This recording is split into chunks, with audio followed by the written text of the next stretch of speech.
இப்போ காரம் உப்பு எல்லாமே சேர்ந்து ஒன்றா வந்துடுச்சு பாருங்கள். நம்மளுடைய மிக்சர் எவ்வளோ நல்லா பொறுன்னு இருக்குது பாருங்கள். நல்லா இதே மாதிரி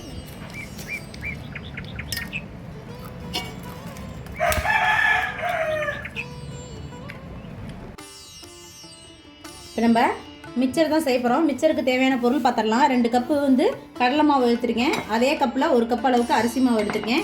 தேவையான அளவு உப்பு, 1 டேபிள் ஸ்பூன் அளவுக்கு பெருங்காயத்தூள், 1 டேபிள் ஸ்பூன் அளவுக்கு மிளகாய்த்தூள். இப்போ இது எல்லாமே வந்து நம்ம மாவு பிசைஞ்சிடணும். அதுக்கப்புறம் தாளிப்புக்கு வந்து மிக்சருக்கு தேவையானது பொட்டுக்கடலை எடுத்து வச்சுருக்கேன். 100 கிராம் அளவுக்கு பொட்டுக்கடலை, 100 கிராம் வந்து நிலக்கடலை, பச்சை நிலக்கடலை எடுத்து வச்சுருக்கேன். அதே மாதிரி 100 கிராம் அளவுக்கு அவல் வச்சுருக்கேன். கருவேப்பிலை, முந்திரி. இப்போ இதெல்லாம் வந்து அப்புறமா தாளிக்கிறதுக்கு. ஃபஸ்ட்டு நம்ம வந்து இப்போ வந்து மாவு பிணைஞ்சிக்குவோம். மிக்சருக்கு ஒரு பவுலில் நான் இப்போ வந்து எடுத்துருக்க கடலை மாவை கொட்டிக்கிறேன்.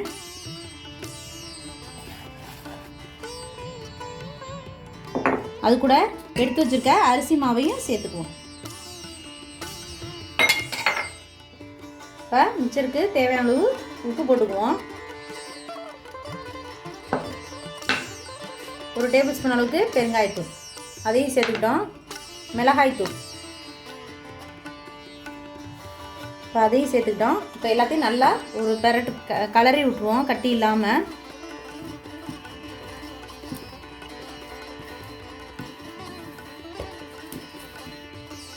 இப்போ தண்ணி நம்ம சப்பாத்தி மாவு பதத்துக்கு இப்போ பிசைஞ்சுக்கணும்.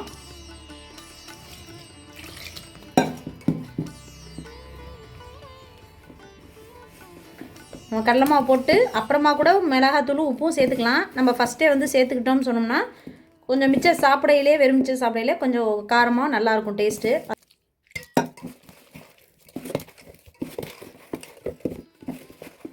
இப்போ அடுப்பு பற்ற வச்சுக்குவோம். கடாய் நல்லா காயட்டும். எண்ணெய் சேர்த்துக்குவோம். இப்போ நான் 1/2 லிட்டர் அளவுக்கு செக்கில் ஆட்டின கடலெண்ணெய் சேர்த்துக்கிறேன்.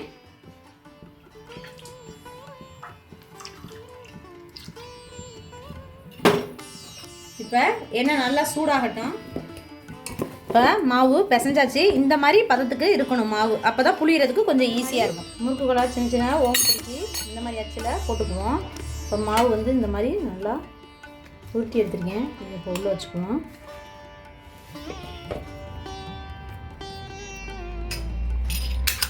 இப்போ இந்த மாதிரி சுற்றுறதுல வச்சு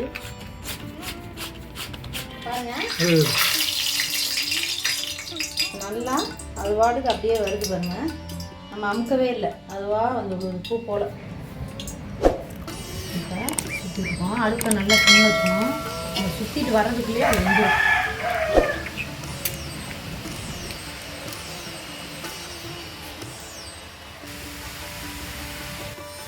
இப்போ பாருங்கள் நல்லா சலசலப்பு இப்போ போட்டதுக்கு இப்போ அடங்கிடுச்சு பாருங்கள். இதை அப்படியே லைட்டாக ஒரு திருப்பி விட்டுருவோம்.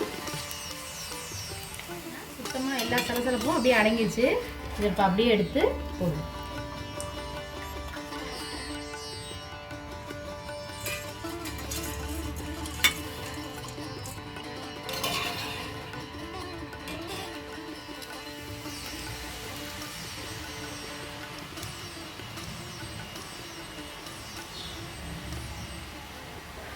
சலசலப்பு அப்படியே அடங்கிடுச்சு பாருங்க லேசாக. இதை அப்படியே எடுத்து திருப்பி போடணும். பாருங்க நல்லா சலசலப்பு சுத்தமாக அடங்கிடுச்சு. நல்லா எண்ணெயை வடிகட்டி விட்டு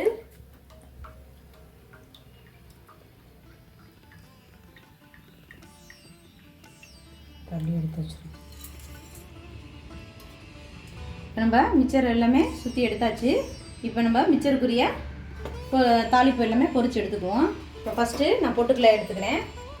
பொட்டுக்கல்லையே இந்த மாதிரி இது போட்டு பொரிச்சு எடுத்துக்குவோம்.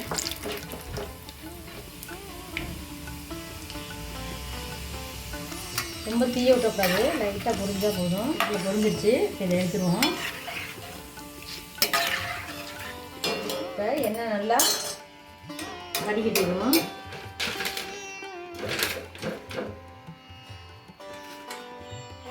ஏன்னா அப்போ தான் எண்ணெயெல்லாம் வந்து அதிலே நல்லா இஞ்சிடும். அதுக்காண்டி இந்த மாதிரி பேப்பரில் போட்டு நிலக்கடலையை பொரிச்சு எடுத்துக்குவோம். பச்சை கடலை,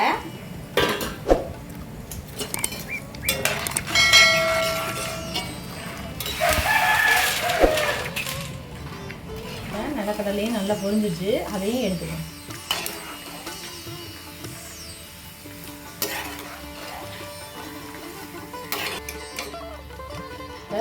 மாதிரி நல்லா எண்ணெயெல்லாம் வடிகட்டிட்டு வடிகட்டில் போட்டுக்குவோம். முந்திரி பருப்பு ரொம்ப கருக விட்டக்கூடாது, லைட்டாக பொன்னிறமானே எடுத்துடணும்.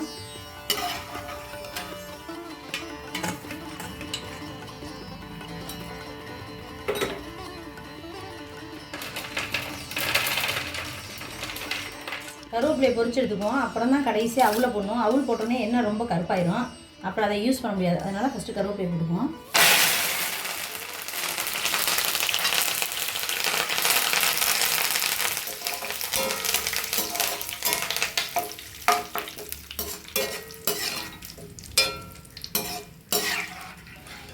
கருவேப்பிலை நல்லா சலசலப்பு அடங்கிடுச்சு. இப்போ எடுத்துக்குவோம்.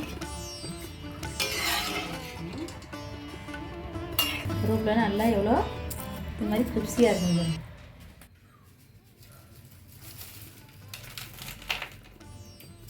நம்ம காரா பூந்தி நான் வந்து ஏற்கனவே வீடியோவில் போட்டிருக்கேன். வீடியோவில் போய் செக் பண்ணி பாருங்கள் காரா பூந்தி எப்படி செய்யணும்னு சொல்லி. இப்போ நான் காரா பூந்தி போட்டிருக்கேன், அதையும் அது கூட சேர்த்துப்பேன்.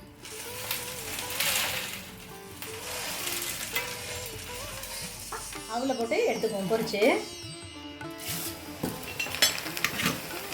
அவள் போட்டோன்னே கருத்து போயிடும், எடுத்துடணும்.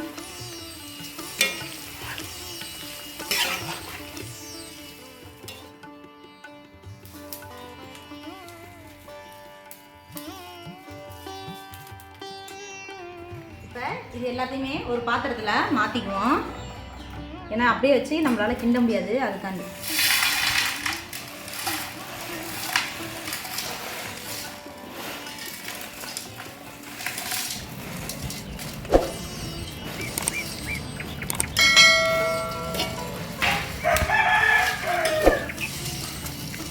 இப்போ இது கூட நம்ம ஏற்கனவே மிளகாத்தூள் எல்லாமே உப்பெல்லாம் போட்டிருக்கோம். இப்போ வெளியில் இந்த இப்போ கடலை பொட்டுக்கடலை இதெல்லாம் போட்டோம்ல, பொரியலுங்களுக்கெல்லாம் கொஞ்சம் கலர் கொடுக்காண்டி காரத்துக்கு லைட்டாக ஒரு அரை டேபிள் ஸ்பூன் அளவுக்கு மிளகாய்த்தூளும் ஒரு 1/4 டீஸ்பூன் அளவுக்கு உப்பு சேர்த்து அப்படியே பரட்டி விட்டுறாங்க. இப்போ இதை நொறுக்கியெல்லாம் விட வேண்டாம். நம்ம இப்படி இந்த மாதிரி 2 பீஸ் குடிச்சிட்டோம்னு சொன்னால் அதுவாகவே எல்லாமே நல்லா நெருங்கிடும்.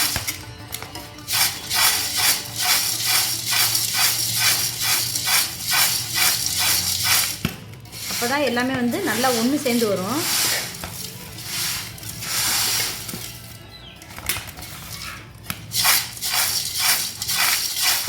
இப்போ காரம் உப்பு எல்லாமே சேர்ந்து ஒன்றா வந்துடுச்சு பாருங்கள்.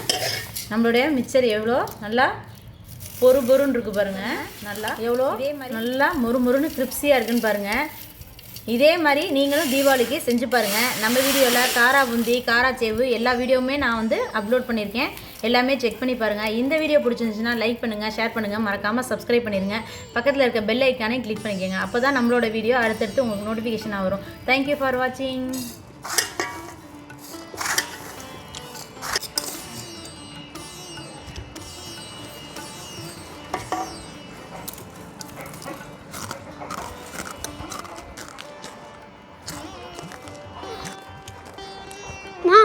மிச்சர் நல்லா நச்சுன்னு பொறுன்னு இருக்குமா. மித்தூளுக்கு சேனலை சப்ஸ்கிரைப்